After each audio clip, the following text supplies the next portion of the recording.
Rotterham Hospice offered regular counseling sessions for those who had yet to come to grips with their illnesses.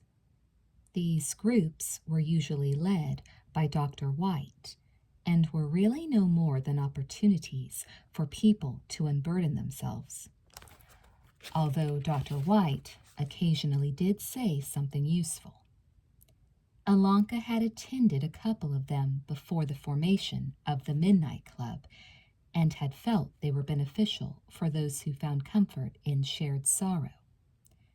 Yet she didn't feel she fit into that category because she didn't want others to have to take on her sorrow.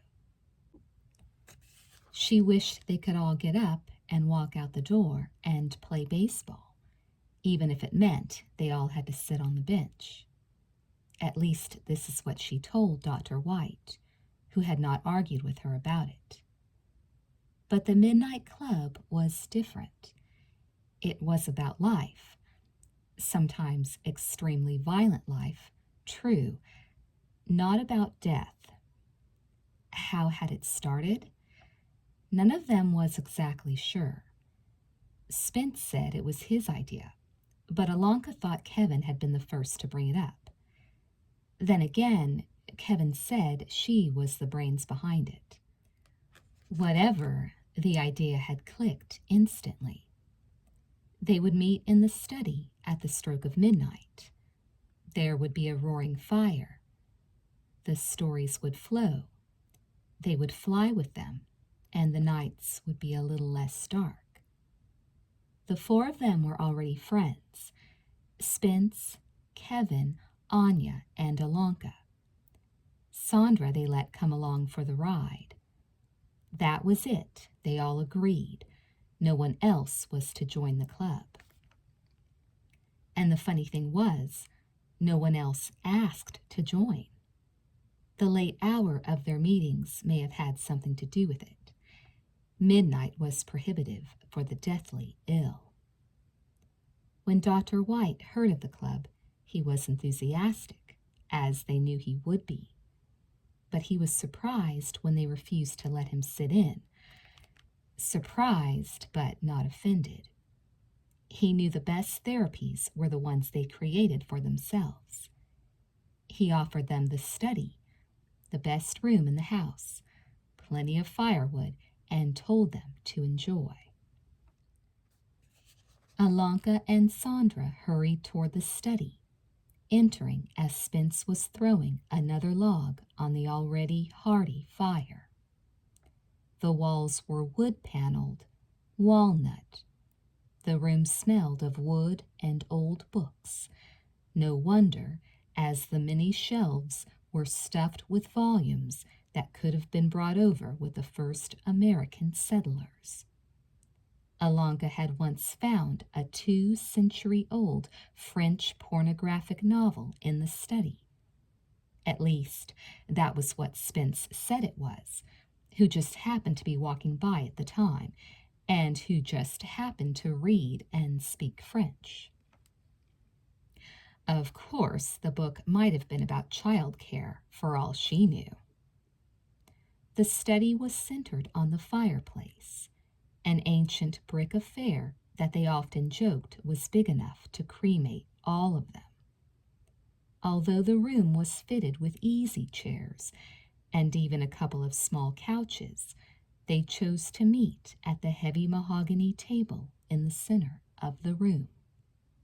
Here each night they set up silver candle holders borrowed from a cabinet in another room and fitted them with long white candles that burned like holy flames in a medieval church.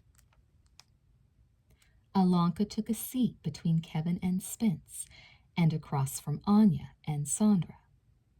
Anya was in her wheelchair, as usual, a blue shawl wrapped around her shoulders. A tightness in her features betrayed the fact that she was in pain. Kevin was also wrapped in a blanket. He hadn't changed from that afternoon, except to remove his coat and boots. He continued to be deathly pale. but there was no sense going to Dr. White and asking for a blood transfusion for him because treatment was against the rules. Only painkillers were administered. Alanka had pain herself, but it was less than during the afternoon, and she suspected the Tylenol was still in her system. She had yet to feel totally awake. "Sorry I'm late," she said. "Heard you had a date," Spence said. Alanka smiled at the thought. She had never had a date in her life. Her illness had hit when she was 15, 6 months after her mother had died, and she had been in and out of hospitals since. She was the youngest in the group. Her 18th birthday was in 4 weeks. Spence was the oldest, at 19. The others were all 18. "Yeah, I couldn't get rid of him," she said, "but I didn't know if he wanted me for my body or my drugs." "Speaking of which," Anya said, "is anyone caring? I don't feel so hot." "You can ask the night nurse," Sandra said. "I want something now," Anya said. "Spence, I have morphine." He reached in his pocket and withdrew a couple of white 1-gram pills. Spence always had extra pain medication on him, though God knew where he got it from, because the nurses were strict with what they handed out. He slid the pills across to Anya, who swallowed them with a glass of water. Sandra wore a look of disapproval, but Anya ignored her. The rest of them didn't care one way or the other. "Let's begin," Anya said. They all stood up, except for Anya, and hugged each other, saying, "I belong to you." It was a ritual Alanka had initiated at their first meeting. It had just come to her, or rather, as she now believed, it had been given to her. The effect of greeting each person in this way was dramatic. No matter how isolated they might have felt when they entered the room, before they began their stories, they were all one family. Even Anya, hard head that she was, seemed to enjoy each person coming to her and hugging her in her wheelchair. Alanka hugged Kevin especially hard and even kissed him on the cheek. She could get away with it at this time. "I belong to you," she whispered in his ear. He felt so bony in her hands. "I'll always belong to you, Alanka," he said with feeling, surprising her. He kissed her in return on the forehead. The kiss meant a lot to her, like more than the rest of her life that far. It was a shame his lips felt so parched. Morphine did that, and it parched the throat as well. Kevin always sounded dry when he spoke. She smiled. "Do you mean it?" His brown eyes were kind. "Sure. Do you have a good story tonight?" "The best. How about yours?" "Yours will have to be pretty good to beat mine," he said. They returned to their seats and turned to Spence. They didn't even ask if he wanted to go first, because he always did. And in a way, it was good to get the violence over with first, although Anya's inevitable horror was not the best way to finish. Alanka had decided she was going to try to get Anya to be second. Spence took a sip of some tea he had brought with him. He was at home on stage, and Alanka wished he had had a chance to become an actor, which is what he had been studying before his brain tumor had come a-knocking. Like Kevin, Spence was a young man of many talents. Spence set his tea down and cleared his throat. "This story's called Eddie Takes a Step Out," Spence said. It takes place in Paris. Kevin immediately let out a groan. What's the matter? Spence asked. My story starts in Paris, Kevin said. Put yours somewhere else. I can't. I need the Eiffel Tower. You put yours somewhere else. I need the Louvre, Kevin said. It doesn't matter, Alanka said. We're the only ones who'll hear these stories, and I, for one, don't mind if we have 2 stories set in Paris. I love Paris. My mother went there before she came to America. The people are all rude as hell, but the city is the most romantic place on earth. Kevin stared at her strangely. I didn't know you had ever been to Paris. She didn't mind his staring at her. You didn't notice the international flavor in my character? Hey, everyone can see you've been around, Alanka, Spence said. But are we cool on this issue? 2 stories in one night that take place in Paris? My story will take more than one night to tell, Kevin said. Fine, Spence said with exaggerated patience. I won't have a Paris story tomorrow night. Now let me begin before anyone else speaks. Spence had another sip of tea and then started. There was this American tourist in Paris named Edward Maloney, or just Eddie for short. He was around 40, a Vietnam vet.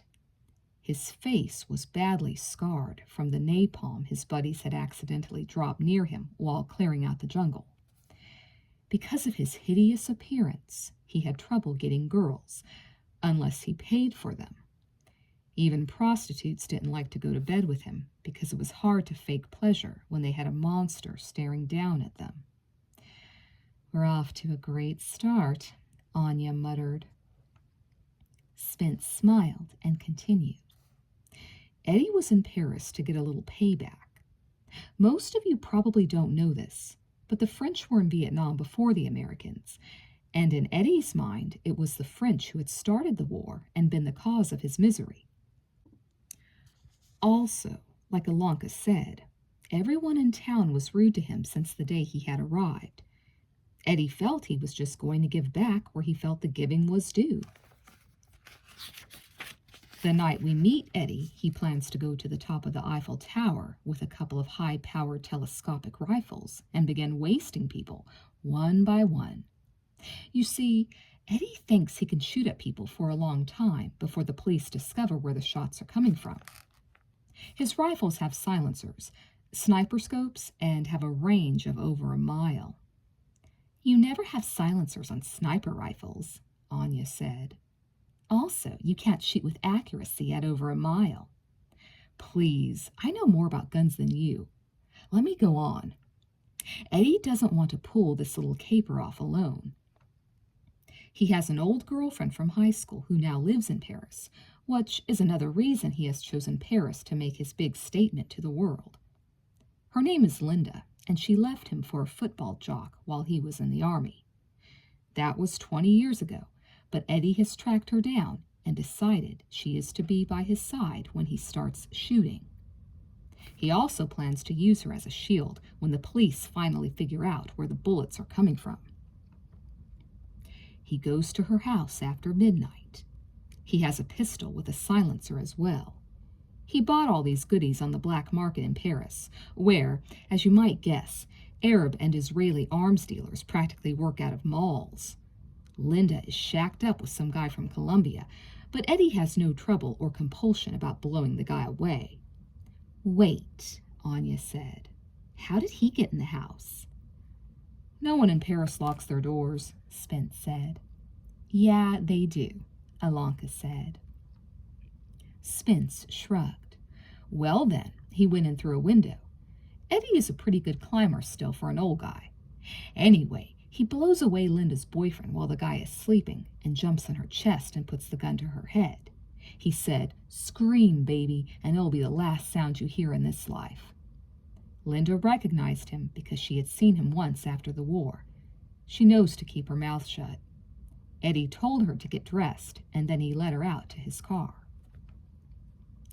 The Eiffel Tower has got to be the most famous landmark in Paris, but at night when it's closed, its security is nothing compared to the Louvre's or any other famous museums.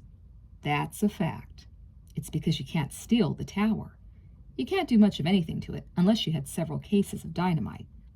But it does have some security, and Eddie had to dispatch it so he wouldn't raise an alarm before he got to the top of the blasted thing. But he was lucky in one respect, in that he could deal with each level of security individually.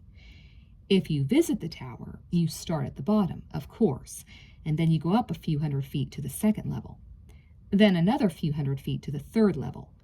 Finally, you enter an elevator that takes you right up the center to the top.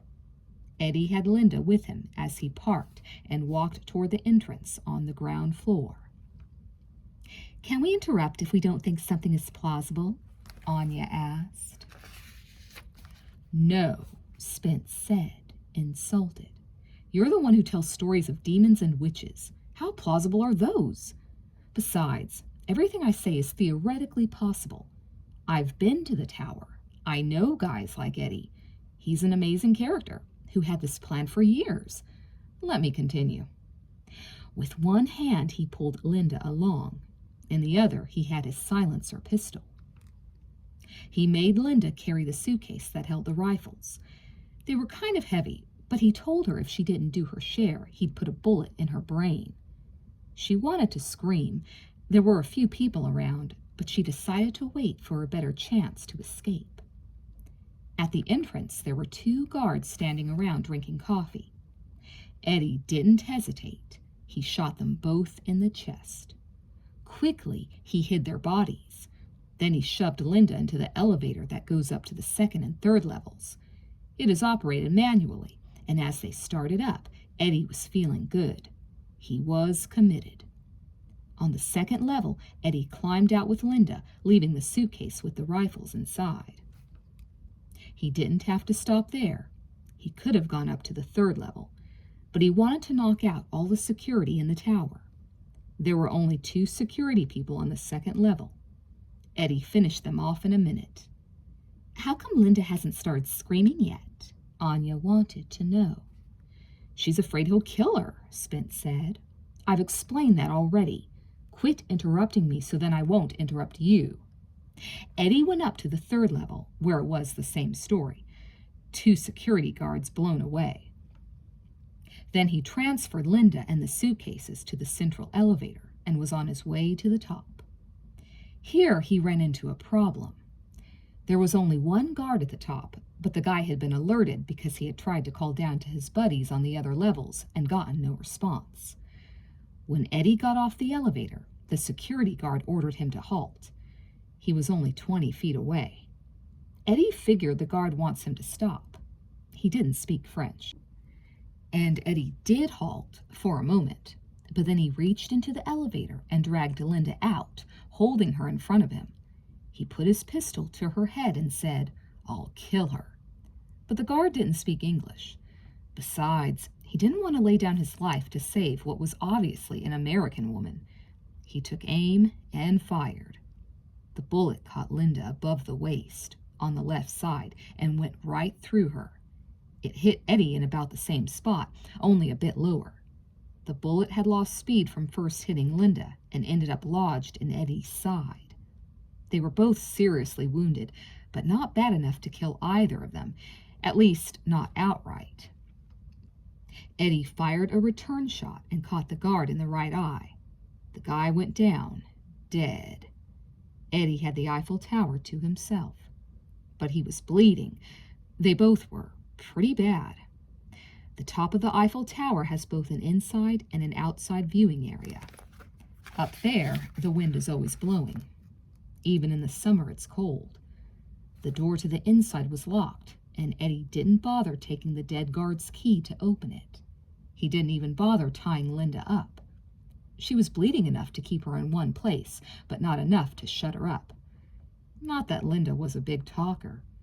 During all this time, from the moment he blew away her boyfriend, they hadn't had much conversation.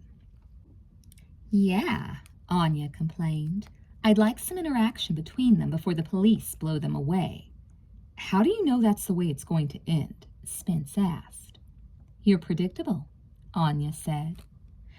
Spence rubbed his hands together, getting into it. I'll give you interaction. While Eddie loaded his rifles, he laughed about how he wasted her boyfriend. But Linda just laughed back at him. The joke's on you, she said. I've been trying to get rid of that jerk for the last 6 months. You just did me a favor. Well, that took Eddie by surprise, but then he saw the humor in it and laughed with her. Linda sat there in her growing pool of blood and told him how ugly she thought he is with half his face burnt. Wait a second, Anya said. I thought she was afraid of him, though. She is, Spence said smoothly. But she's losing blood and feeling kind of woozy, almost drunk. Also, she figures that by now she is as good as dead, so she may as well get in her licks before he kills her. Anya nodded, satisfied. I'd probably do the same. Did her insult hurt Eddie's feelings? Yeah, but he had work to do. His rifles have infrared or sniper scopes on them, so he can see as well as if it were daytime. First he scanned across the river Seine to the Avenue des Champs-Élysées, where all the tourists go to shop and gawk at the Arc de Triomphe. There were a few people strolling, although it was now after 2 a.m. Eddie focused his telescopic lens on an old man. Why an old man? Anya protested. Will you please shut up? Spence asked. Eddie can kill who he wants. He took aim at the old man and pulled the trigger. The silencer took care of most of the noise, and the wind drowned out the rest. Almost a mile away, the man fell to the ground. A few people ran to see what was wrong.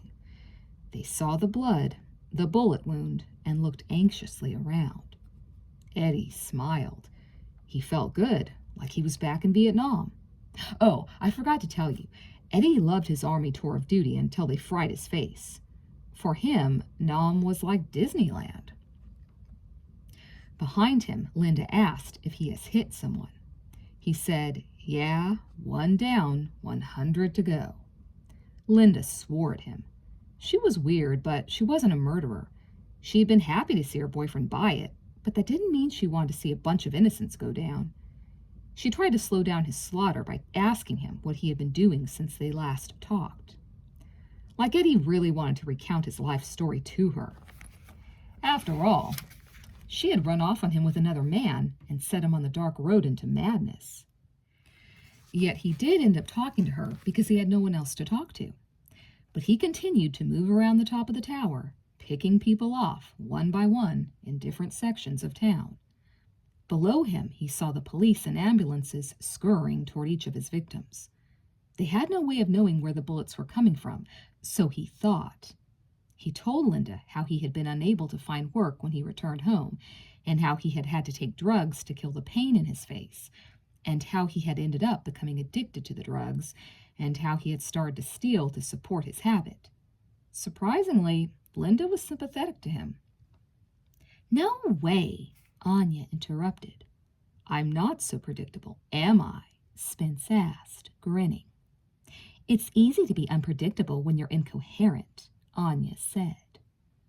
All this fits together perfectly, Spence continued. Let me finish.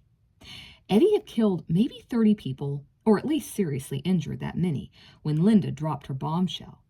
She said that just before Eddie had gone off to war, he got her pregnant, and that she had the baby, a daughter. Eddie almost fell off the tower at the news. He wanted to know where the girl was, what her name was, why she hadn't told him about her when he came home. Linda only laughed at him. She said, Look at you. What kind of father would you have made? Eddie, you have to grant him this much, could see her point. But he still wanted to know about his daughter. He set his rifles down and pulled out his pistol and put it to Linda's temple. It had been easy for Linda to taunt him while he was preoccupied killing others, but having the muzzle pressed into her head scared her. Eddie said, Tell me or I'll finish you off right now. So Linda told him about Janice. She was 20 years old, naturally, and was living in Paris. In fact, she had been asleep in the next room when Eddie broke into her house. That was one of the reasons Linda went so quietly with Eddie, so Janice wouldn't wake up and get killed. Eddie was having one hell of a night. On the very day he chose to let the world know how much he hates, he finds out he had a daughter. Linda explained that she told Janice her father had died in Vietnam, a big hero. Eddie kept shaking his head in disbelief. He finally lowered his gun and said he had to see his daughter before they came for him. Linda said, "Not until you throw all your guns away." Eddie didn't want to do that. He planned to have a big blowout with the police before he left the planet. Also, he knew he wouldn't need Linda to find Janice since he had already been to Janice's house. But Linda laughed when he suggested that. "Janice goes to work real early," Linda said. "She'll be gone by the time you get there. Only I can lead you to her." Eddie considered what she was saying. He realized he wouldn't be free long enough to wait for Janice to come home from her job. Suddenly, seeing his daughter interested him more than killing. He picked up his 2 rifles and pistol and threw them over the side. "Let's go see her," he told Linda. All this time, the 2 of them had been bleeding and they were both weak. Also, the French police were not as stupid as Eddie figured. They had decided that the assassin terrorizing Paris must be atop the Eiffel Tower. Just as Eddie and Linda prepared to leave, 3 police helicopters swept in. At the same time, our happy couple spotted 24 uniformed men coming up the tower stairs. The elevator is not the only way to the top. Seeing all this, Eddie pounded his hands on the railing. He had expected to be caught, but he hoped to take plenty of cops with him. Now he had nothing to shoot at them with. But there was another gun on top of the tower, the very one that had injured them both. The dead security guard's weapon. Linda hadn't forgotten it. She went for it as Eddie pounded the rails, and now it was her turn to put a steel muzzle to his temple and say, "Do what I say, or I'll waste you." Linda could see the helicopters approaching. The police barked orders out of them, and she waved to the guys. But of course, their orders were in French, and Linda couldn't understand them because her French was not very good. Eddie began to back away from her as she waved to the cops. Powerful beams of light swept the top of the tower and showed Linda brandishing a weapon and a bloody Eddie backing away from her, afraid. What could they think? They opened fire on Linda and literally blew her head off. "No!" Anya squealed. "Don't tell me Eddie got away." He was arrested, sure, and held for questioning, but since he wasn't the one holding the gun when the cops showed up, they figured Linda was the shooter. The fact that Eddie was wounded substantiated that theory. Also, the Colombian Linda had been hanging out with was a really bad character. They figured the 2 of them were a gang. They let Eddie go. He returned home to America with his daughter, Janice, who worshipped him because he was supposed to be a big war hero. "And they lived happily ever after?" Anya grumbled. Spence shrugged. "No one does that in real life." "Like your story was true to life," Anya snapped. But then she smiled. "I liked it. I liked Eddie. He was real sick, like some people I know in this place. I thought the image of a crazy guy on top of the Eiffel Tower killing people, and no one knowing he was up there, was haunting," Alanka said. Yet there were many things about the story she thought contrived, like the sudden insertion of the daughter. She suspected Spence had thrown her in as he went along. But she didn't say that because she never criticized the other stories. She didn't want them criticizing hers. Also, the beauty of a Spence story was its spontaneity. He was always slightly out of control. "I thought it was kind of violent," Sandra said. "What do you mean, kind of?" Spence asked, not offended. "It was extremely violent. I like violence. All of nature is violent. Animals are always killing one another." "We're not animals," Sandra said. I am, Spence said. I liked it a lot, Kevin said. Pure, mindless storytelling. It has its place. Who's next? Why don't you go next, Anya? Alanka suggested. I think it's Sandra's turn, Anya said. Sandra blushed. I'm in listening mode tonight. Oh, start talking and something will come out, Spence said. Talk about a terrorist attack. Talk about the return of the Black Plague. If Sandra doesn't have a story, that's cool, Kevin said. Anya, you go ahead. I want to go last, and I know Alanka wants to go before me so that she's a hard act to follow. Anya nodded, a bit more relaxed. The drugs were making their way into her bloodstream. She took a sip of water and started. This story is titled The Devil and Dana. Dana lived in a small town in Washington called Wasteville, where everybody wasted their lives working and going to school. Dana was blonde and delicious, but she'd had a strict upbringing and felt that just about everything a girl could do to have fun was sinful. Both her mom and dad were so right-wing, they were like one-winged birds forever flapping in circles. But Dana had a nasty mind, which tormented her constantly. She wanted to go out with boys. She wanted sex, drugs, and rock and roll. She prayed to God to free her of these base desires, and at the same time, she prayed for her desires to be fulfilled. What's God to do with that kind of prayer? The devil came to her instead. He walked in just as she was kneeling at the foot of her bed before retiring for the night. You know the devil. He can be a pretty sexy guy when he wants to be. And this night he was dressed in Jimmy Dean's body. Tight blue jeans, black leather jacket, and boots. His hair was greasy, and he was smoking a cigarette. Dana just looked at him and blinked. She never had a vision before. Don't worry, the devil told her. I don't bite.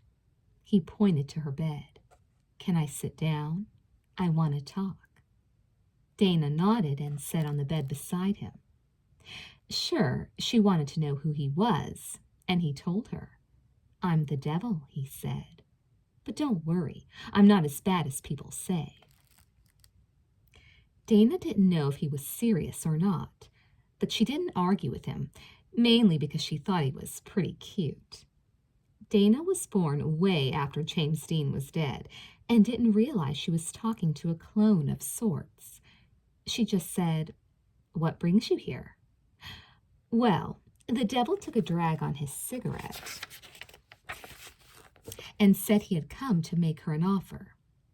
You want to be a party girl, he said, and you want to be valedictorian. You're like two people in one body, and it's not working out. I can help you with your problem. I can make another you, a perfect double. You can be in the two bodies at the same time. You can experience everything your double is experiencing, whether it's sex, drugs, or rock and roll.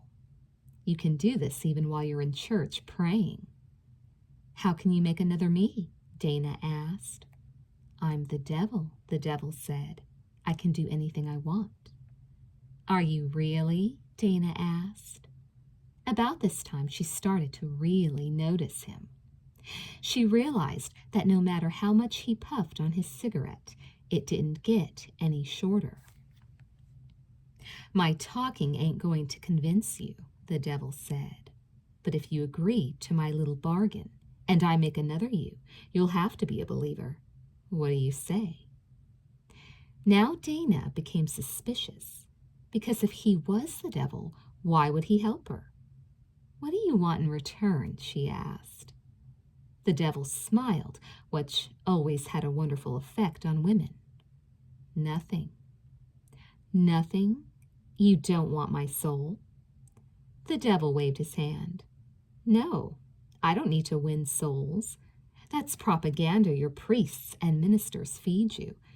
Plenty of souls come to me without my doing a blessed thing. No, I'm here to make you an offer with no strings attached. The only thing I ask is that if you enter into this agreement, you have to stay in it for at least a year. Dana was interested. Can I extend having a double for another year if I want? Yes. At the end of 1 year, if you're satisfied, you can be triplets. His offer sounded good to Dana. She figured she'd go south to L.A., have all the fun she wanted, while her double hung around in Wasteville and did all the things her mom and dad wanted her to do. But there was one thing that bothered her. Won't it get kind of confusing being in 2 bodies at the same time? She asked. You have 2 minds in your body right now. You'll get used to it. He offered her his free hand, which was devoid of a single line. Do we have a deal, Dana? Don't you need a drop of my blood or something? No, I have all the blood I need. A simple handshake will do. Dana shook his hand. The devil grinned and put his cigarette out on the floor, which annoyed Dana because she was tidy. Then he stood up and blew out his last lungful of smoke, and lo and behold, it became solid and molded itself into an exact replica of Dana. At that moment, Dana felt as if she were in 2 places at once, what she was. The sensation was disorienting, but cool. Her double stared at her, and she stared at her duplicate because she was in both bodies at once. The devil stood between them and turned from one to the other. Now remember what I said, he said.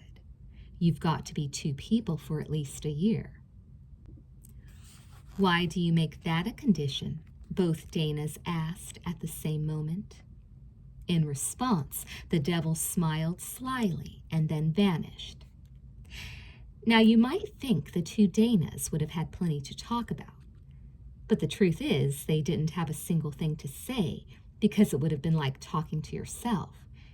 Yet they did have an argument right away. The double, we'll call her Dana too, started to leave the house. She had the same idea Dana had, to go down to L.A. for some heavy partying. The original Dana wanted her double to stay. She wanted to be the one to go to L.A. They fought about it for a few minutes, but then they realized it was an argument neither of them could win. And besides, it didn't matter, because even though there were 2 of them, each could feel what the other felt exactly. So in the end, the original Dana let Dana 2 go. Dana worried that her parents might notice something odd about the devil's creation, but the truth was, even she hadn't noticed any differences. The next day, Dana woke early, the same time as Dana 2. This was one thing they, noticed right away. Both Danas had to wake up at the same time and go to bed at the same time because the other one would just keep the other up. It was a pain in the ass, but Dana figured it was worth it. What with all the fun she was going to enjoy, vicariously, through the body of her double. At the time Dana 2 awoke, she was on a bus headed for L.A.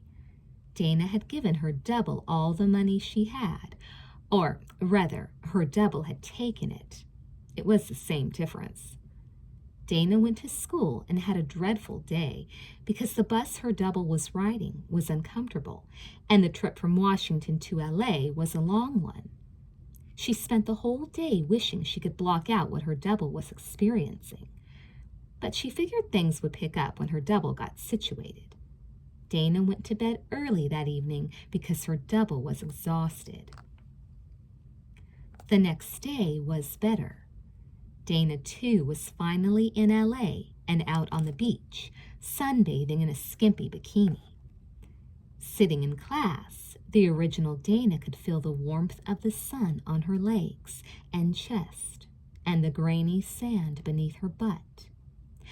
I don't know if I mentioned this. Dana was 18 years old and every schoolboy's dream. She was blonde and blue-eyed and had breasts that could have been implants if they hadn't had such bounce to them. It didn't take Dana too long to catch the eye of the lifeguard. They started talking, and just like that, Dana too had her first date. The original Dana had never gone out with guys. Her parents wouldn't let her. Her parents were sitting watching TV beside Dana, a Disney film about furry animals trying to survive a cruel winter, when the lifeguard took Dana too back to his place for a drink. The lifeguard and Dana too had already had dinner with wine.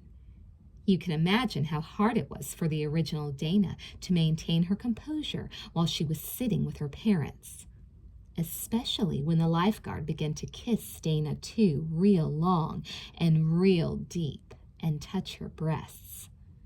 Dana asked her dad if she could be excused, but her dad shook his head. He was big on the family doing things together.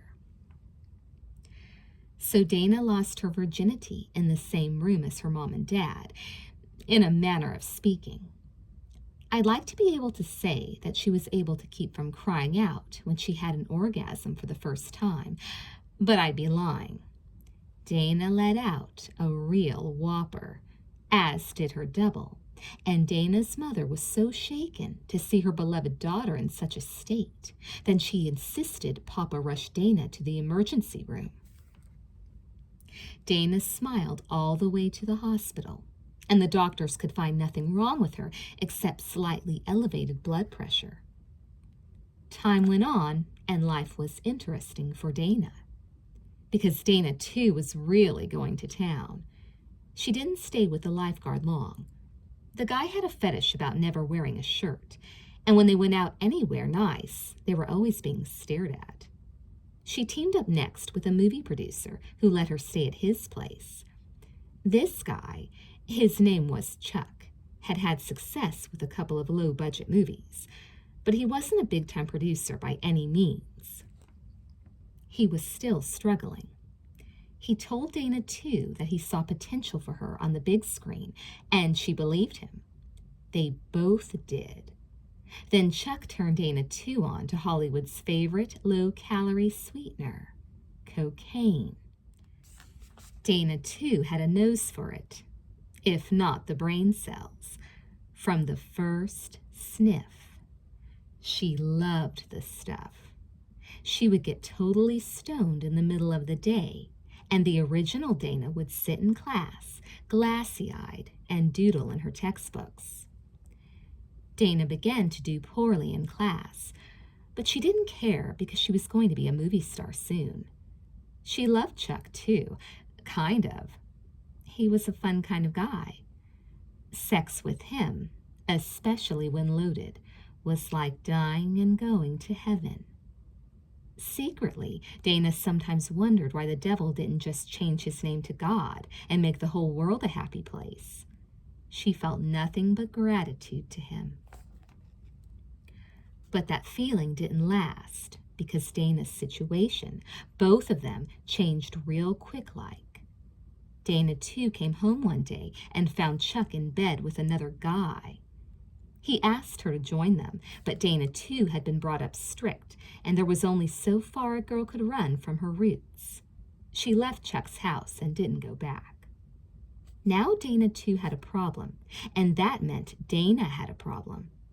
Dana, too, didn't have any money to support her $500 a day coke habit.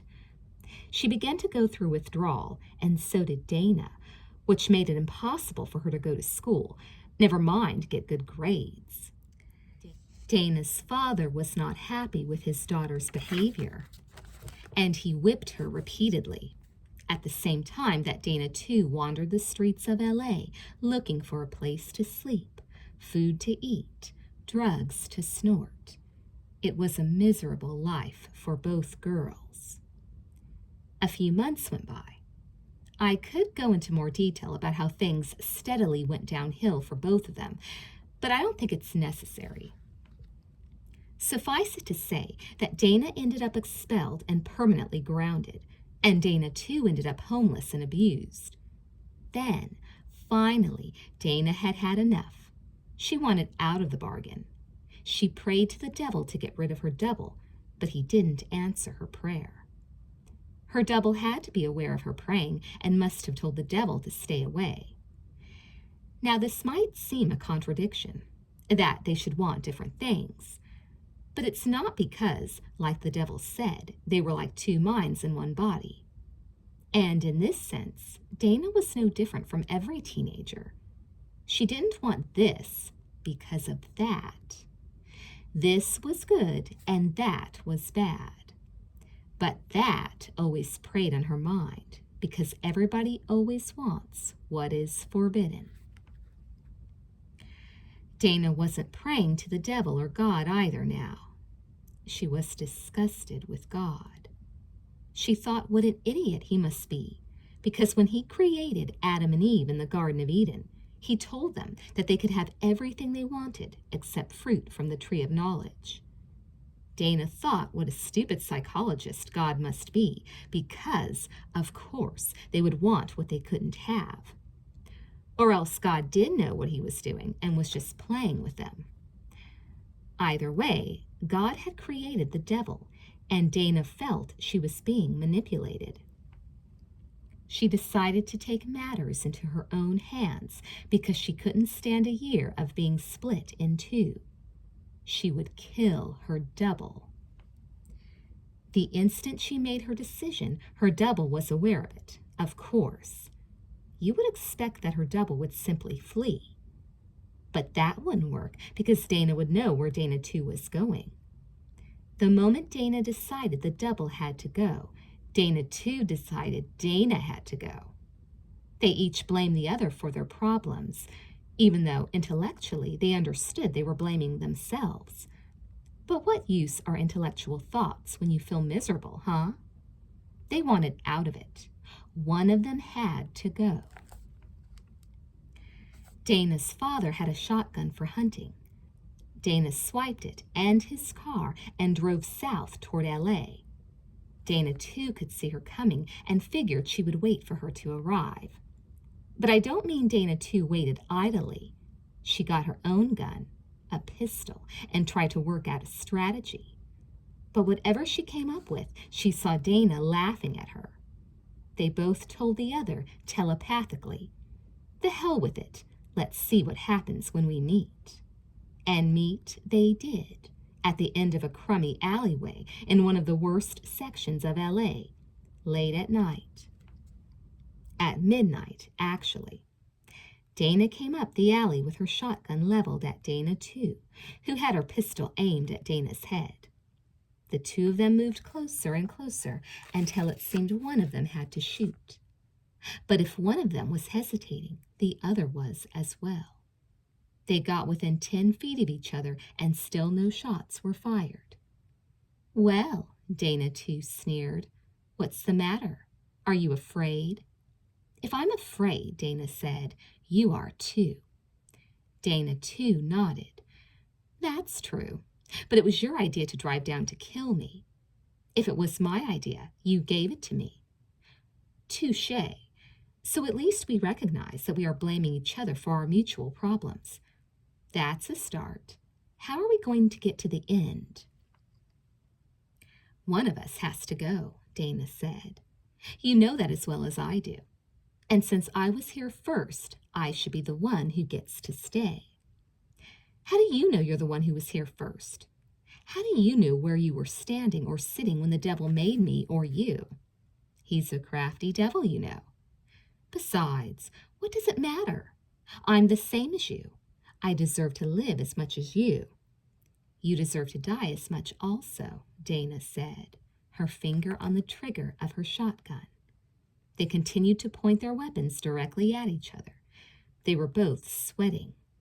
They were both everything alike, except what they were looking at was not exactly the same, even though each was looking at the other. Their perspectives were just a tiny bit different. Where they were standing, what they were wearing. It added spice to the drama. "Has it occurred to you," Dana 2 asked, that if you kill me, you might be killing the fun part of what you are? That maybe the devil did split us slightly, and that if I'm gone, all the fun will go out of your life? Has it occurred to you that if you kill me, you might be killing all the good in your life? Dana asked. No, Dana too said, and it hasn't occurred to you either, because you don't feel anything good living at home with those two loons. That's true, Dana admitted. She thought for a moment. So what are we going to do? We're not going to make it through a whole year the way things are going. I agree. One of us should let the other shoot the other, Dana said. I agree. I'll shoot you. How about I shoot you, Dana said. How about we both shoot at the same time, Dana too said. Then we both might die, Dana said. But we're going to do that anyway, because the moment you shoot, I'll shoot, and vice versa. But maybe that's what the devil wanted, Dana said. Maybe he foresaw all this. If we both die, he will have won, and we'll probably end up in hell together. That's a good point, replied Dana too, but we won't know until we try it. I have a shotgun, Dana said. You only have a pistol. You will need a lucky shot to kill me. My pistol's a .45, Dana too said. I don't have to be that lucky. She paused. Come on, we're both going to shoot, and we both know it. Let's do it. Let's shoot on the count of 3. But let's not cheat, because that's the least we can do for each other. Do you agree? Yeah, Dana said. 1, 2, Dana too said. Anya stopped talking and took a sip of water. A long sip. Well, Spence said finally, don't tell us you don't know what happens next. I do know, Anya said reluctantly, her face oddly serious. Tell us for God's sake, Alonka said, totally enthralled. Anya allowed a faint smile. Since this is a story about deals with the devil, Alonka, I find your choice of words ironic. But let me tell you what happened. They both shot at the count of 2. They both tried to get the drop on the other. One of them was killed, the other seriously wounded, crippled for the rest of her life. It's a sad story, I know. For the rest of her days, one of the Danas was confined to a wheelchair. Then, toward the end of those days, the devil came to her again, still looking like James Dean. He had a fresh cigarette, though, and he asked if she would like to make another bargain with him. At first she said no because of what had happened the first time, but the devil persisted. He said, if you make this bargain with me, you'll never experience hell. That caught her attention. She asked what she had to do. Kill yourself, the devil said. He gestured to her ruined body. Just kill yourself, and this hell will end for you. You should have killed yourself a long time ago. But what about my soul? She asked. The devil shook his head. Only God knows about that. Is that true? She asked. Have I ever lied to you before? The devil asked. She thought a moment. I suppose not. But what you're saying is that you don't know. I don't know, the devil agreed. To tell you an even bigger truth, I don't even know if there is a God. It's one of those mysteries that's hard to figure out. He stopped. Which one are you, anyway? Dana 2 or the original one? Dana shook her head. I can't remember anymore. The devil nodded. Good luck to you, Dana. Then he vanished. Anya stopped and had more water. She made them wait. Finally, she looked around, apparently enjoying her brief moment of power over them, and laughed. That's it, fellas. The story ends there. Spence protested. You can't do that to us. Honestly, I don't know what happens next. Make something up, Spence said. Anya held his eye a long moment, her seriousness returning. I don't just make things up, Spence. You know that. Spence became quiet. Well, he said, it had a hell of a start. It was a killer all the way through, Kevin said enthusiastically. I liked it, Sandra said. If it was a book, I'd buy 2 copies, Alanka said. Hey, how come you didn't offer to buy my story? Spence asked. Yours was more the kind you check out of the library, Alanka said. Or else borrow from a friend, Kevin said, joining in the fun. If you were real bored, Anya added. She paused and suddenly blushed. She spoke softly. Thank you for listening to me and not interrupting. I really wanted you all to hear this story. It seemed to have a lot of things in it that I don't know. What? Alanka asked. It's nothing, Anya said, shifting in her wheelchair, probably the same kind of chair Dana ended up in at the end. You're up, Alanka. What's the title of your story? Alanka had not considered that. It doesn't have a title. Make one up, Spence said. I can't. Why not? Spence asked. Alanka hesitated. It's a story from one of my past lives. The room became still and deathly quiet. Spence was smiling, as was Anya. Sandra looked confused. Only Kevin was watching her closely, studying her. Do you remember past lives? Kevin asked. Alanka had to take a breath. She realized she was trembling, probably from embarrassment. She hadn't meant to say the story was from her past. It just slipped out of her mouth. I don't know, she said. I think so. Are any of us in this past life? Kevin asked. Alanka stared into his brown eyes, as warm and welcoming as a fire on a winter prairie, and she believed beyond a shadow of a doubt that she had seen them before 2 weeks earlier.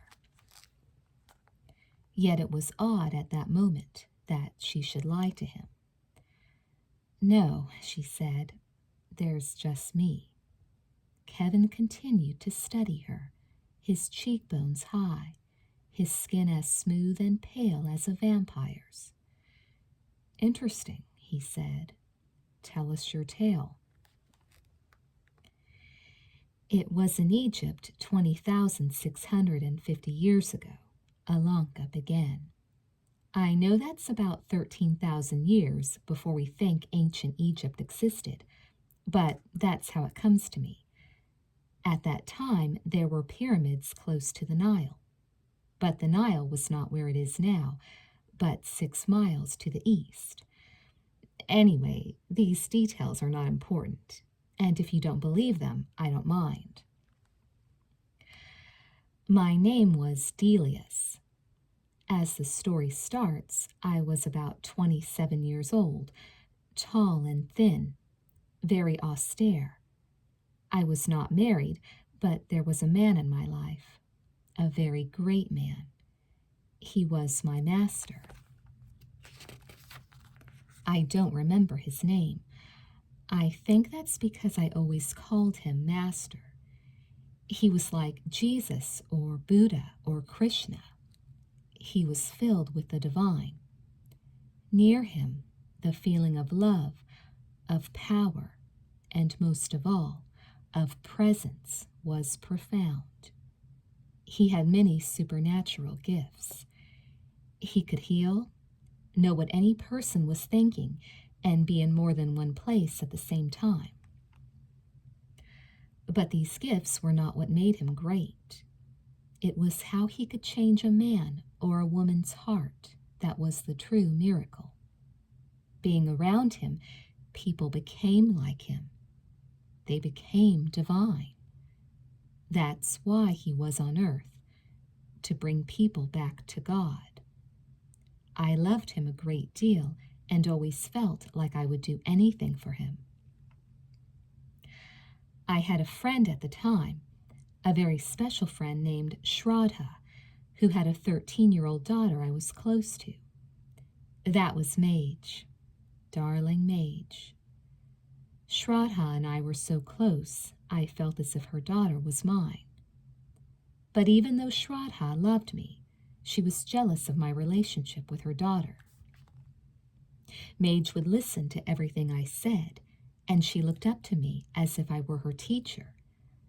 But with her own mother, Mage was often stubborn. You know how irritating our own moms can be.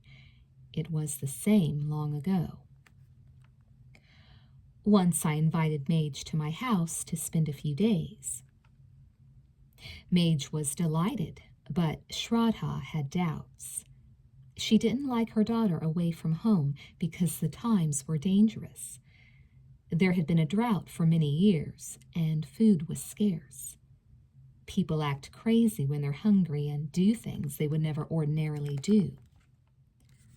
Shraddha and I got into a fight over Mage coming to my house, and Mage saw and heard the whole thing. When I left, still thinking Mage would be visiting, Mage told her mom that she was going to a friend's house. Shraddha tried to stop her, but Mage ran out the door and was gone. Later, it was later that same afternoon, I believe, I returned to fetch Mage, but found no one at home. I decided to pack Mage's things and carry them home so she wouldn't have the burden of carrying them.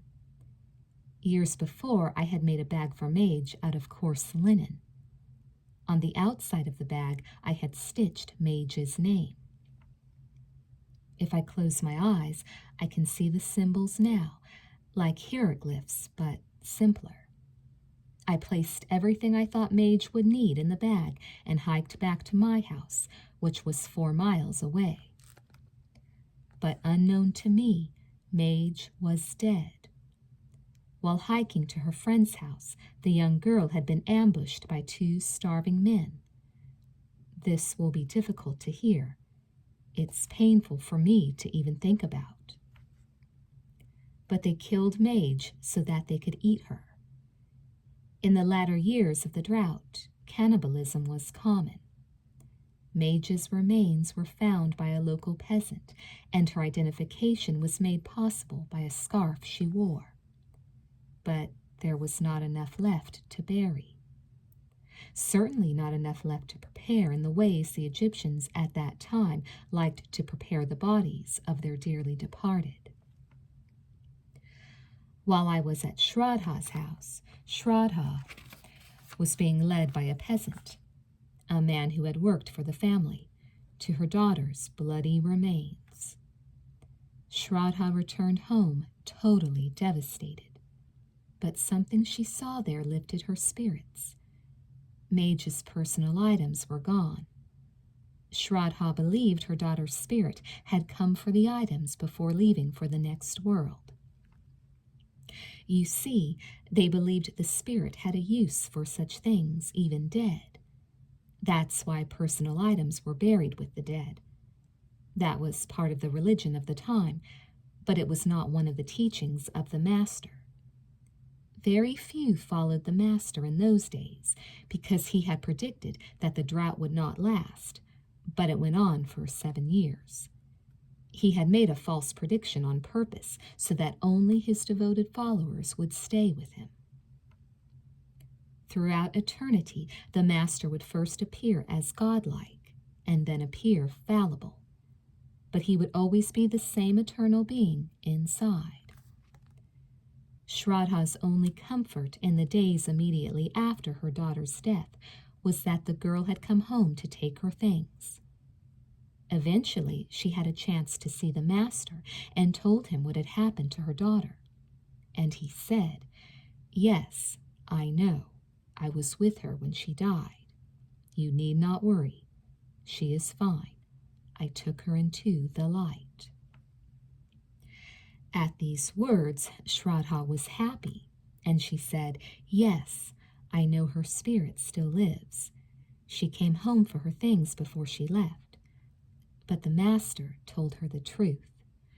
No, he said, that was Delius who took Mage's things. When he saw Shraddha's shock, he added, but she did not do so to deceive you. At the time, she did not know that Mage was dead. Now what happened next was as sad as Mage's death, because even though the master had assured Shraddha that I had not meant to hurt her, Shraddha could not help feeling devastated by the news. In the midst of her pain, the only thing she had had to cling to that gave her hope her daughter was still alive somewhere was the missing personal items. And now it turned out it was just a foolish act on my part. Also, at the back of her mind, Shraddha felt that if I hadn't insisted Mage come to my home, they wouldn't have had the argument and Mage wouldn't have run out of the house. I understood all these things when I was told what had happened. I tried to assure Shraddha that I had meant no harm, but our friendship was never the same after that, which was a great waste because we could have given each other great comfort. Before Mage's death, even though we occasionally argued, we were as close as two people could be. But when Mage died, the light in Shraddha's life died, and she could not be reasoned with. There is a bittersweet ending to this tale. I did not live long after that. I died of heart failure when I was only 39. I was aware the end was near, for the master had told me how long I was to live. A week before I passed on, I met with Shraddha and told her again that I had meant no harm when I took Mage's things. And Shraddha could see in my eyes my sincerity, and she hugged me and promised that when we meet again, we would never allow misunderstanding to come between us. Alanka suddenly stopped talking and lowered her head. Her eyes were wet, and she didn't want the others to see. She especially didn't want to look at Kevin, at Shraddha, at that moment. If she turned her head in Kevin's direction, Shraddha was there. But it was Kevin who reached over and touched her arm. "Are you all right?" he asked. She sniffed and raised her head, forcing a smile. "I don't know. I feel stupid. It's just a story, you know. It doesn't mean anything." "It was a beautiful story," Kevin said. "Did you ever meet Shraddha in this life?" Alanka sighed, clasping her hands together. "If I did, she was still mad at me." "I don't believe in past lives," Anya said. "But I loved your story." Sandra was sniffling too.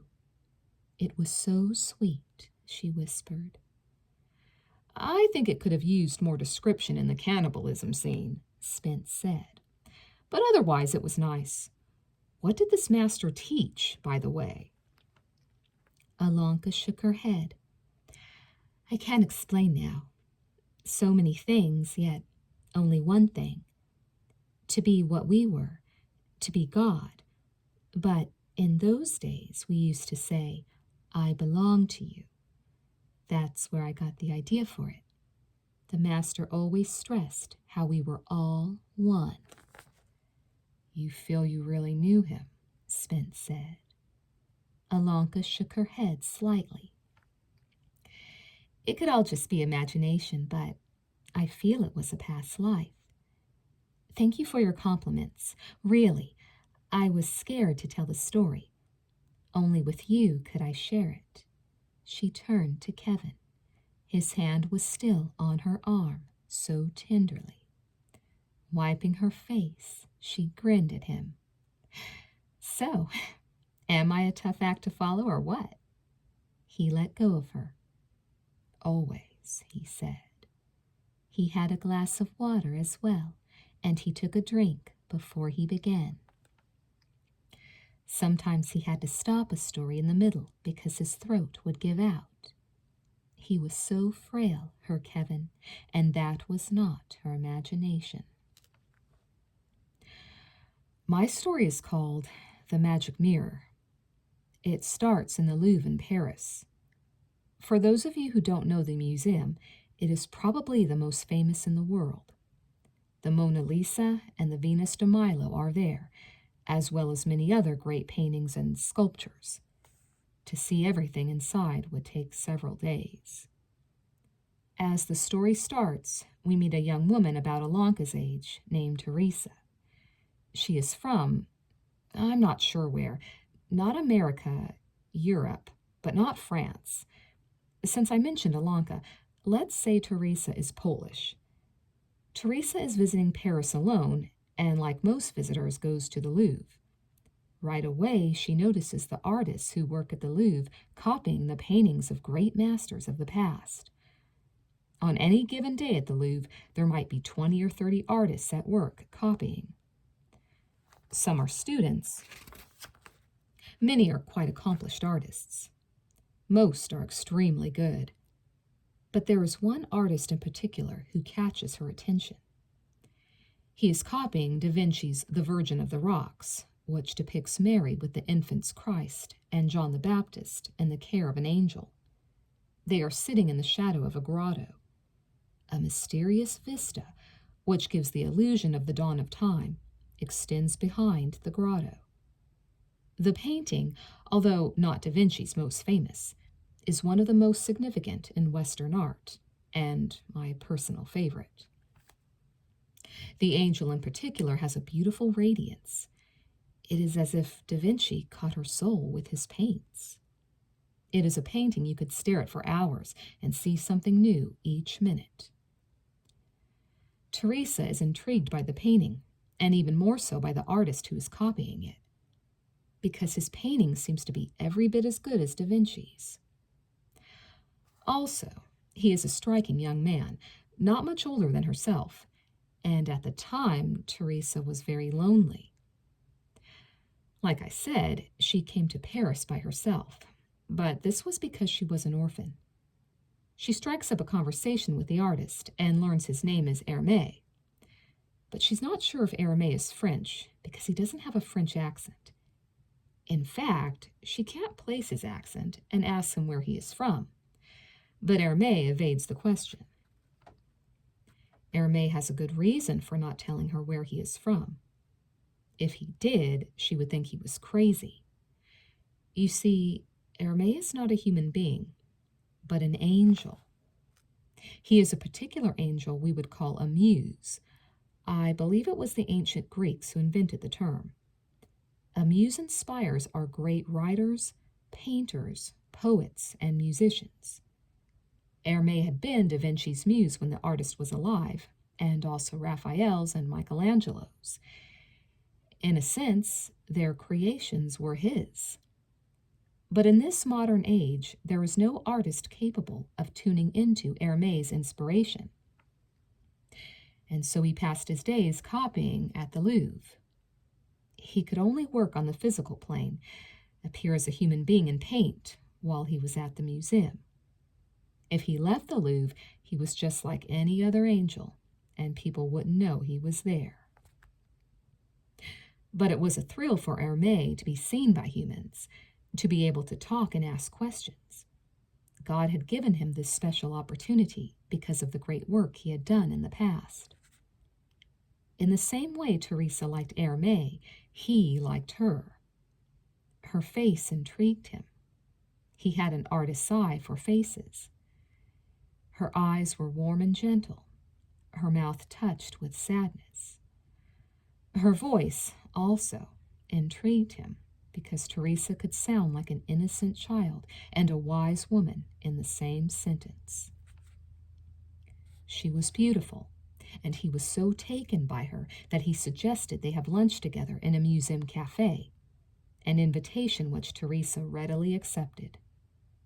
Hermé put aside his paints and his canvas and walked with her down the museum's long halls, pointing out various paintings and telling her stories about the artists. personal things like how Van Gogh cut off his ear and gave it to a prostitute, or how Michelangelo didn't really like to paint but only wanted to sculpt. He told her other things that even the experts wouldn't know about the artists. Teresa was fascinated by his knowledge and his soft manner. I guess it goes without saying that Hermé was nicer than your average person. It was his love that shone in many of the works of the artists he had helped. He was also attractive by human standards, with long brown hair, an austere face, and big fine hands. But his clothes were simple, white pants and a blue shirt. He wore no watch or anything like that. He didn't have a wallet, for that matter, and when they reached the snack bar and picked up their food, he was embarrassed. He had to apologize that he had no money, but she didn't mind paying for the food, even though she had little money of her own. So they talked and ate, and Hermé learned a great deal about Teresa, although Teresa learned almost nothing about Hermé except that he was a great artist and knew art history like a scholar. Teresa was sensitive and knew somehow that Hermé was like no human being she had ever met. By the time lunch was through, she was in love with him, and Hermé, being an angel, could see into her heart and knew her love was genuine. And for him, it was special, because even though he lived in the constant glow of God's love, a secret part of him craved human affection.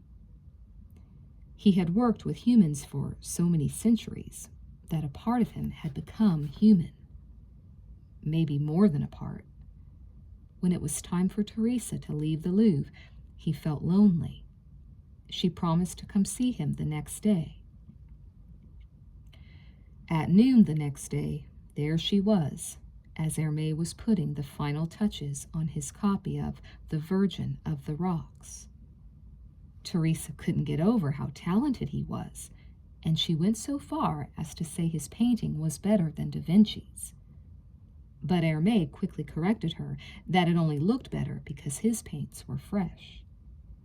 In reality, Hermé never tried to surpass the works of the artists he had helped, although privately he thought that he could.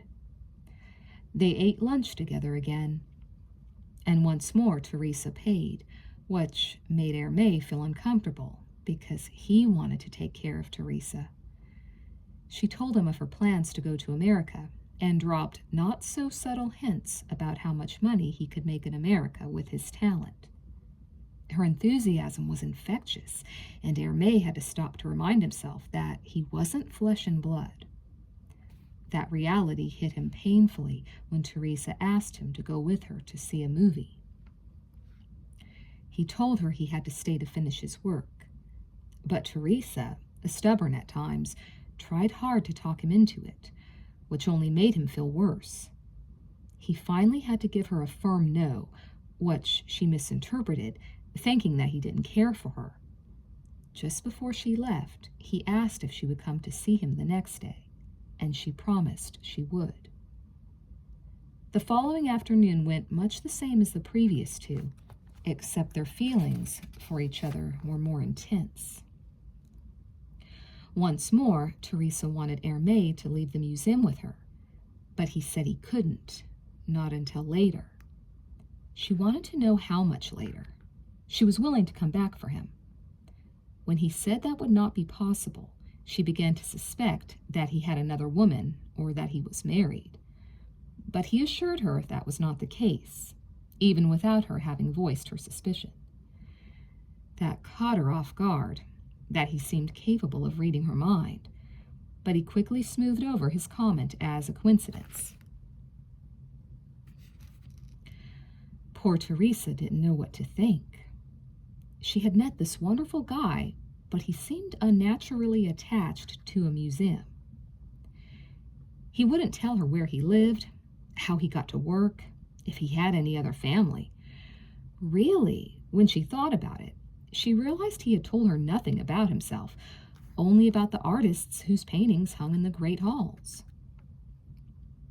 Hermé could read her mind, and he knew he couldn't have her come back day after day to see him. He realized that he was going to lose her, and that brought him more pain than he had ever known, the first real pain he had ever experienced. He made her promise that she would visit him the next day, and to this she did, but there was a reluctance in her voice. The fact of Hermé asking for her promise, his asking for anything, was very unlike him. Because he was an angel, and angels simply gave and asked for nothing in return.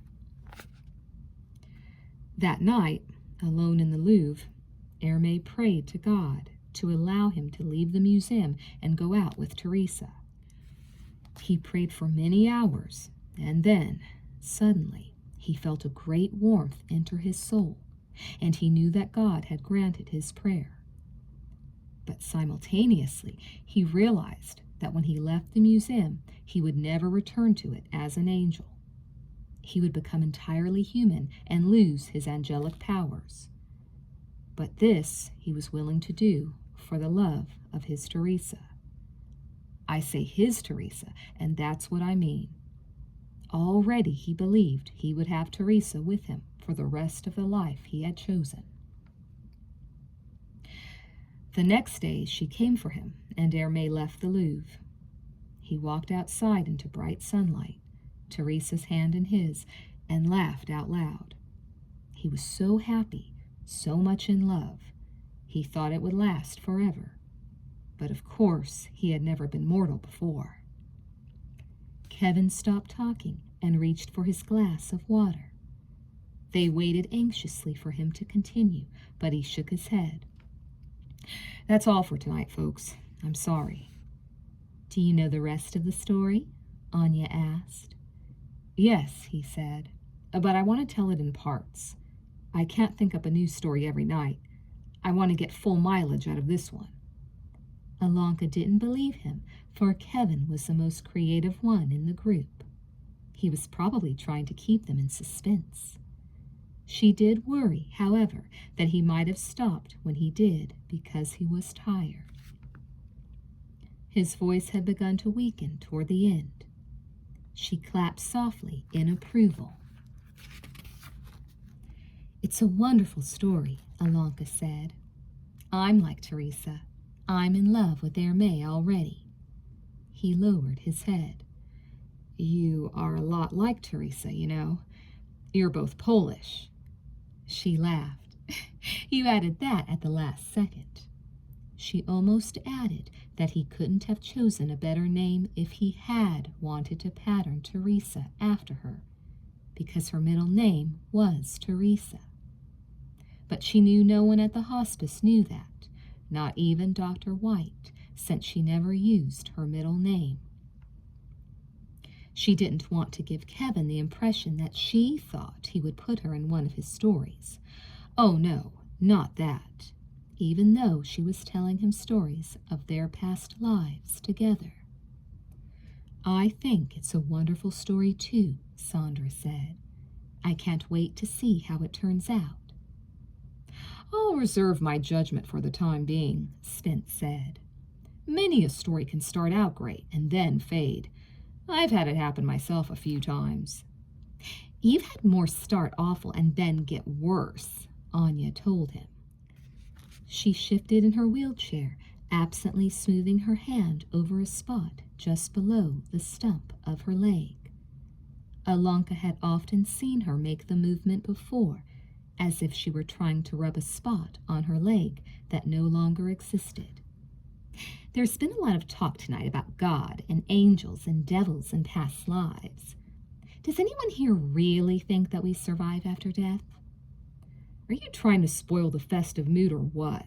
Spence asked. Anya's anger flared. No, I'm asking a serious question and I'd like to know your opinions. What is it? I have no opinion, Spence said. Anya continued to be annoyed with him. He must have thought about it, seeing where we are. I have thought about it, Spence said. That's why I have no opinion. I think it's the only honest opinion to have. I believe in God, Sandra said. I believe there's a heaven and hell. Anya smiled wickedly. Which one do you believe you will go to in the next few days or weeks, Sandra dear? Sandra gulped. Heaven, I hope. I've always tried to be good. Anya chuckled. If that's the main criteria for getting into heaven, I don't know if I want to go there. She scanned the room. How about you, Kevin? I believe in the soul. I think the experiences of people who've had near-death experiences strongly points toward the idea that something survives the death of our bodies. I don't believe in heaven or hell in the traditional sense of the words. If there is a God, I can't see why he would create a place to torture people for eternity just because they made a few mistakes on earth. Kevin paused. But I also believe that my beliefs don't matter much. What is. I can't change a thing. Do you know what I mean? I don't, Alanka said, watching him closely. She had never heard Kevin speak so openly before about anything. Ordinarily, she had to grab glimpses of his feelings from his stories. He looked over at her and shook his head. Maybe I'm as bad as Spence, he said. I only know that I don't know. How about you, Alanka? Anya asked. Or need I bother asking you after your past life story? Alanka was thoughtful. I don't know about having a soul. Sometimes I'm sure I must have one. Other times I feel there's nothing inside. But I do believe that love survives, that the love we feel in our lives doesn't vanish, that God keeps track of it, saves it so that it is always there, more and more love in the universe.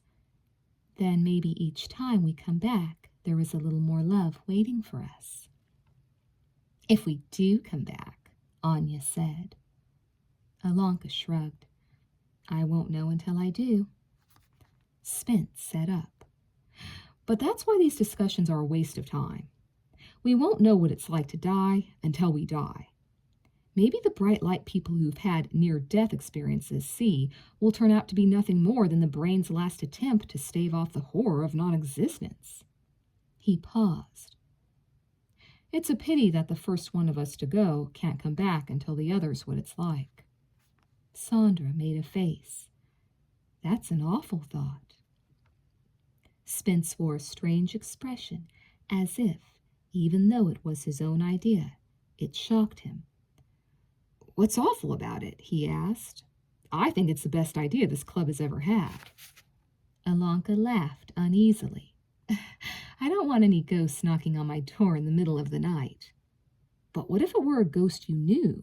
Spence asked. He addressed the whole group. I'm serious about this. Why don't we take a vow that the first one of us to die is to make every effort to contact the rest of us? What do you think, Kevin? You are suggesting that the one in question give us a sign? Kevin asked. Yes, Spence said. Do you want us all to agree upon a prearranged sign? Kevin asked. No, Spence said. But if the sign is random, how will we know it's from the dead person? Kevin asked. The sign could be anything, Spence said. We could meet late at night as usual, and our dearly departed could knock over a lamp or something. It might not be possible, as a ghost, to do something so dramatic, Kevin said. Let's stop talking about this, Sandra said. I don't like talking about it. It's intriguing, Anya admitted. Sandra was outraged. When people die, they don't hang around the earth and give people signs. It just isn't done. If it isn't done, then it doesn't have to scare you, Spence argued. I am not scared, Sandra said indignantly. I just think it's unnatural. Alanka, say something. Could the person who dies communicate with us telepathically? Alanka suggested, warming to the possibility. She realized that when she got right down to it, she was as curious as anybody else. Spence shook his head. That would be too abstract, Spence said. We would never know for sure if we didn't imagine it. But what if the dead person made us all dream the same dream? Alonka asked. That would be proof, of sorts. That's an interesting idea, Kevin agreed, assuming someone on the other side can influence our dreams. How about if we use a Ouija board and try to contact the person? We could ask Dr. White to buy us one, Spence said, interested. Sandra shook her head. I will not agree to this. If I die, I'm going straight to heaven, and that's the end of it. Don't worry, Anya said. If you're the first one to die, none of us will be in a hurry to talk to you. Now, be nice, Spence said. Sandra, I didn't ask for a contract. You don't have to sign anything. But if you don't want to do it, that's fine. But think how you could put the rest of us at ease if we see that you're still kicking on the other side. You're assuming it will be a relief to know that we do have souls, Anya said. You really are in a bad mood tonight, Sandra told Anya. It's my natural state, Anya said sweetly. That's why I'm not anxious to make it eternal. I think the first of us who dies will have to decide on the other side the best way to contact the others, Spence said. That may be true, but we should give him or her some idea of where we will be looking for a sign, Kevin said. But we can think about that later. Not too much later, Anya said. You never know in a place like this. Are we all agreed then? Spence asked. Sandra? As long as I don't get in trouble with God, I guess it will be all right to try, Sandra said, doing an about face. I'm for it, Kevin said. Me too, Alonka said. We should take a blood oath, Anya said. It will add power to our intent. I don't think that's necessary, Spence said. I don't mind taking a blood oath, Alonka said. It will add a pagan flavor to our vow. It doesn't exactly matter if we catch anything from each other, Kevin said. Somebody get a needle, Anya said. We'll smear it all together and chant our vow in unison. Spence was shaking his head. Let's not turn this into a sideshow. We all agree to try our best to contact the others. That's all that matters. But we want the blood ceremony, Anya said. You can have it if you want, Spence said, standing up. I'm going to bed. He turned toward the door. Good night, everybody. Sweet dreams. No one died during the night. He left all of a sudden, Alonka said, when Spence was gone. She didn't feel tired herself, probably because she had slept half the day away. Kevin was beginning to nod in the chair beside her, his messy brown hair hanging over his bony face. She touched his arm. Hey, sleepyhead, you have to get to bed. Kevin raised his head, his face brightening. Why don't you give me an escort? She felt herself blush. I should probably take Anya back to our room. I can get back to the room without your help, Anya said. Sandra can help me. As long as you don't bite my hand, Sandra said, getting to her feet and stepping behind Anya's wheelchair. Anya had cancer in her right arm as well as her remaining leg and didn't have the strength to push her wheelchair. Dr. White was trying to get her a motorized chair, but it was going to take time, he said, and would probably be too late when it did arrive. Sandra and Anya left the room on a chorus of good nights, and Alonka was left alone with Kevin. I guess we're not having a blood ceremony, she said. I guess not, Kevin said. What did you think of Spence's suggestion? I thought perhaps he might have been up to some scheme to make us all look foolish, Alonka said, until he said that someone might fake the sign. That's what I thought he might do, but I think it's an interesting idea. Yeah. I really did love your story, she said. Kevin had a faraway look in his eyes. Thank you. How was your visit with Kathy? She asked. Fine. She seems like a nice girl. How long have you been going together? On and off for the last 2 years. Why sometimes off? She asked.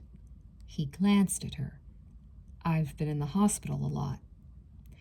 Of course, silly me. He shook his head. I just wish I had told her at the beginning that I was sick. I knew, you know.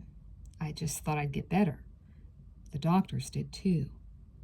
Maybe you will, Alanka said. He smiled, but his face remained sad. I'm not counting on it. Why were you looking for me today?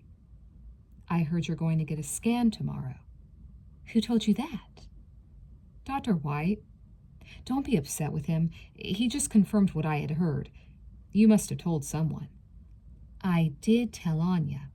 She must have told Spence. I'm sure that's the way it went, Kevin said. Anyway, I was just wondering why you're going for the scan. But if you don't want to talk about it, I don't mind. It's none of my business. Did Dr. White ask you to talk to me? Alanka asked. No. She shrugged. I've been feeling better is all, and I think the tumors are shrinking. You know, I've been taking a lot of herbs and eating a really pure diet, just fruits and vegetables. I didn't know that, Kevin said.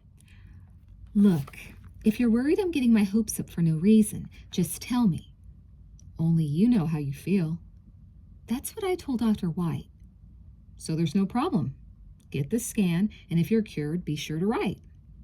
She wanted to tell him that she couldn't imagine leaving the hospice without him. But what was the point? He still looked like he was going to pass out. She stood up and grabbed him by the arm, something she had never done before.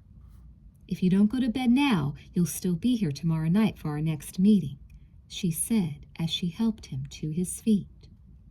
Once more, his thinness hit her, his lightness. It was as if she were helping up a sack filled with feathers. He leaned on her for support. So you really never met anyone that reminded you of Shraddha? He asked. She almost told him right then that she had been talking about him. But she couldn't. And really it was stupid given their circumstances. Was she so proud? She had never thought of herself that way before. No, she said. I told you no. When you were talking about Egypt, I felt as if I was there. Yeah? Interesting. She led him to his room. He hugged her before he opened the door, and it was nice to be held. The nicest thing in the whole world. Then he abruptly said goodnight and was gone. She walked back to her room with a special bounce in her step. As she fell asleep, she thought she saw the master's face and knew she would dream of him.